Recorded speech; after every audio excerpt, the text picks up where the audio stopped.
नोएडा थाना सेक्टर 39 क्षेत्र में आज एक सनसनीखेज घटना सामने आई, जहां एक कार में एक युवक और एक युवती के शव बरामद हुए हैं। शुरुआती जांच में युवक के हाथ में एक पिस्तौल भी मिली है। लड़की को गोली मारकर युवक ने खुदकुशी की आशंका जताई जा रही है। पुलिस ने शवों को कब्जे में लेकर पोस्टमार्टम के लिए भेज दिया है और मामले की गहन जांच शुरू कर दी है। पुलिस को सूचना मिलते ही तुरंत घटनास्थल पर पहुंचकर स्थिति का जायजा लिया गया। कार के अंदर युवक और युवती की लाशें मिली, जिससे इलाके में सनसनी फैल गई।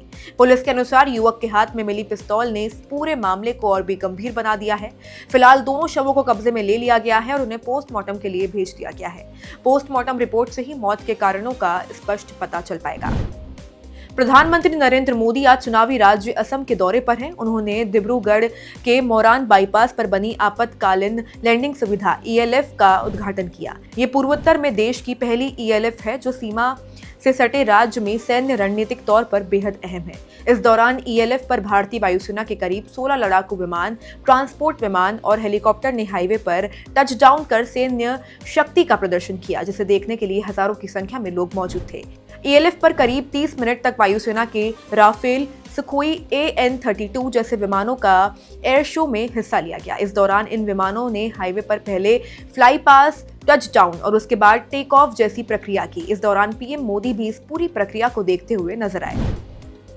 अमेरिका और ईरान के बीच युद्ध की संभावनाएं अभी भी पूरी तरह से खत्म नहीं हुई है।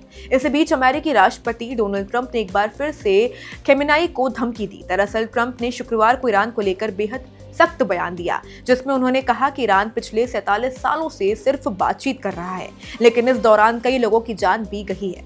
इसके साथ ही ट्रंप ने कहा है कि अगर ईरान में सत्ता परिवर्तन होता है तो ये सबसे अच्छा होगा। प्रधानमंत्री नरेंद्र मोदी ने 2019 के पुलवामा आतंकी हमले की बरसी पर बलिदान हुए वीर जवानों को श्रद्धांजलि दी। PM मोदी ने जवानों के बलिदान को याद करते हुए कहा कि उनका साहस, राष्ट्रभक्ति और समर्पण हर भारतीय के लिए काफी प्रेरणादायक है। प्रधानमंत्री नरेंद्र मोदी ने शनिवार को 2019 के पुलवामा हमले में बलिदान हुए CRPF जवानों को श्रद्धांजलि दी और उनकी बहादुरी, समर्पण और देश के प्रति सेवा को याद किया। PM मोदी ने कहा कि 2019 में आज के दिन ही पुलवामा में अपने प्राणों की आहुति देने वाले हमारे वीर जवानों को शत शत नमन। आपको बता दें कि जम्मू कश्मीर के पुलवामा जिले में 14 फरवरी 2019 को श्रीनगर जम्मू नेशनल हाईवे पर CRPF के काफिले को निशाना बनाकर किए गए सबसे खतरनाक आतंकी हमले में से एक हुआ था। इसमें 40 से ज्यादा जवान बलिदान हो गए थे। भारत की राष्ट्रीय राजधानी नई दिल्ली में अगले हफ्ते सोमवार से शुक्रवार यानी कि 16 से 20 फरवरी 2026 तक इंडिया AI इम्पैक्ट समिट 2026 का आयोजन होने जा रहा है। इस समिट में शामिल होने जा रहे दुनिया के कई देशों के राष्ट्रीय अध्यक्ष, प्रधानमंत्री, नीति निर्माण, टेक लीडर्स और AI एक्सपर्ट्स भारत पहुंचेंगे। सरकार के मुताबिक ये समिट 3 बड़े सूत्रों पर आधारित होगी, जिसमें लोग, धरती और विकास शामिल है। यानी आर्टिफिशियल इंटेलिजेंस, AI सिर्फ टेक्नोलॉजी नहीं बल्कि आम लोगों की जिंदगी सुधारने का जरिया बने और AI को इंसान, धरती और विकास के लिए कैसे इस्तेमाल किया जाए। नई दिल्ली में होने वाला ये इंडिया AI इम्पैक्ट समिट 2026 कई मायनों में बेहद खास है। इसमें AI पर वैश्विक नियमों पर चर्चा, हेल्थ, एजुकेशन, ट्रैफिक, गवर्नेंस और AI का इस्तेमाल, AI से नौकरियों पर असर और नए मौके और आर्टिफिशियल इंटेलिजेंस पर भारत की रणनीति पर चर्चा होगी।